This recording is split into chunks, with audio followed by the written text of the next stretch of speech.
The anticipated dismissal of Eric Siebert, the U.S. Attorney for the Eastern District of Virginia, is more than just a personnel shuffle inside the Trump administration.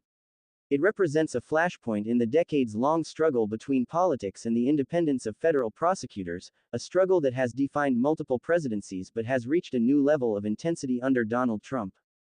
Welcome viewers to my channel. Please subscribe, like my video and turn on notifications so you don't miss our next update. At the heart of this crisis lies a fundamental question: should the Justice Department operate as an independent arbiter of the law, free from partisan interference, or as an extension of the White House, carrying out the president's will, even against his political adversaries?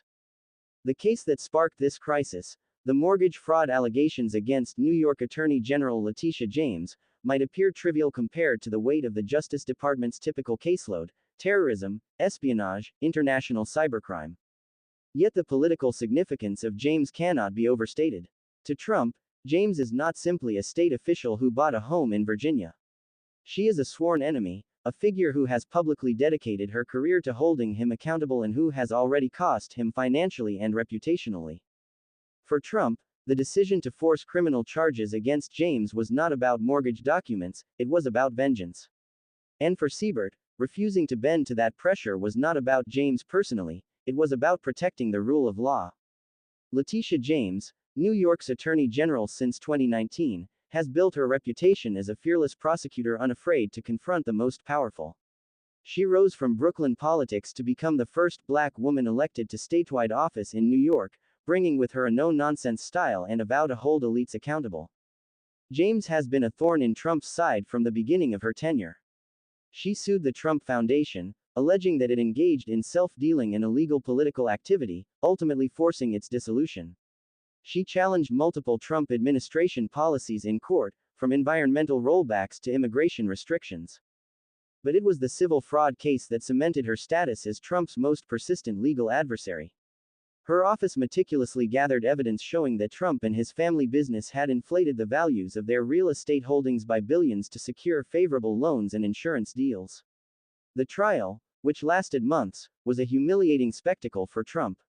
He was forced to take the stand, repeatedly clashing with the judge and railing against James as a political hack.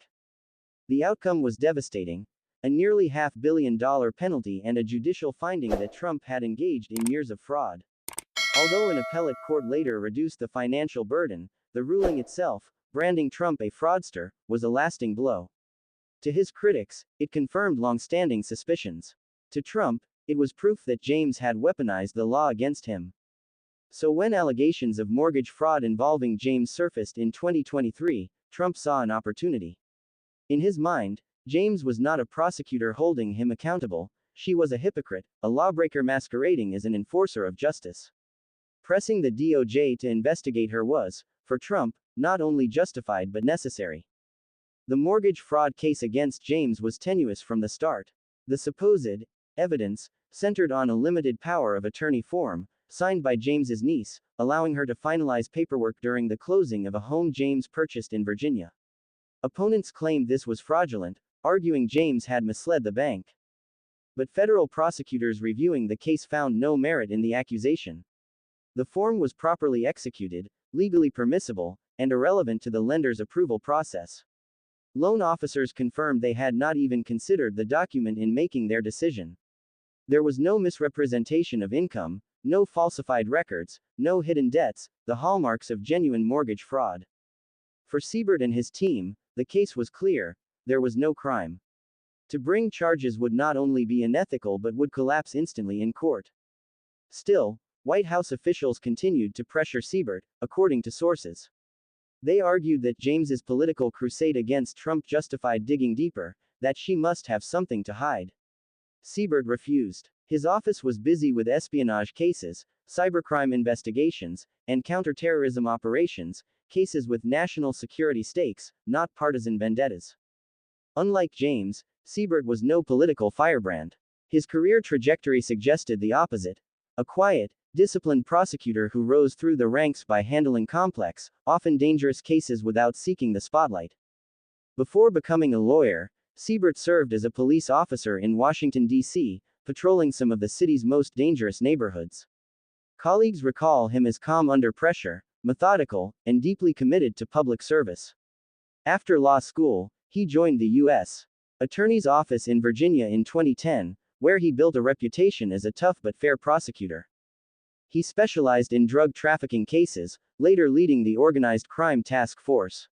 He supervised prosecutions involving violent gangs, firearms trafficking, and interstate narcotics networks. By 2019, he was overseeing the office's Richmond division, managing a team of prosecutors and balancing some of the office's heaviest caseloads. When Trump nominated him for U.S. Attorney in May 2025, both Democrats and Republicans saw it as a safe choice. Siebert was a career prosecutor, not a political appointee, and he had bipartisan backing. Senators Mark Warner and Tim Kaine publicly praised him, highlighting his integrity and long service.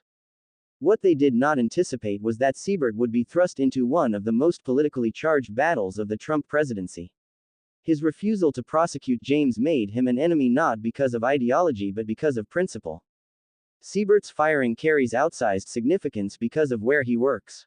The Eastern District of Virginia, known as the Rocket Docket, is arguably the most important U.S. Attorney's office outside of New York's Southern District. Its jurisdiction includes the Pentagon, the CIA, and a host of other federal agencies headquartered in Northern Virginia. As a result, it is the venue for some of the nation's most sensitive prosecutions: terrorism, espionage, leaks of classified information, and cyberattacks from foreign adversaries. The 9/11 conspirators were tried there. High-profile spies and hackers are routinely prosecuted in its courtrooms. The office is famous for its speed. Judges in the district pride themselves on moving cases quickly, often bringing them to trial within months.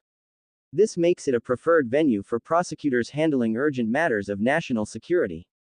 Destabilizing this office by firing its leader for political reasons, critics warn, could have ripple effects across the national security apparatus.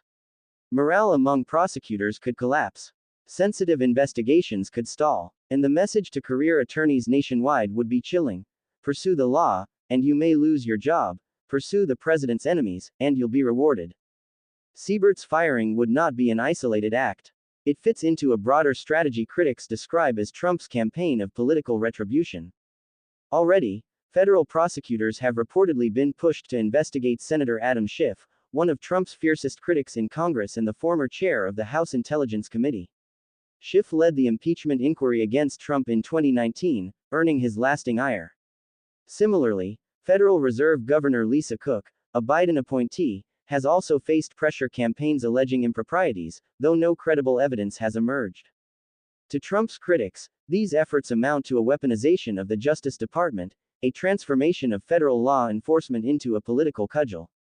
To his supporters, they are overdue corrections, ensuring that powerful elites who targeted Trump face the same scrutiny.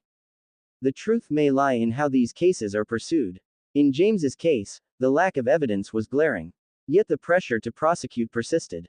The question now is not whether James will face charges; she won't, but whether Siebert's firing signals a new phase of Trump's presidency, one in which prosecutors must choose between loyalty to the law and loyalty to the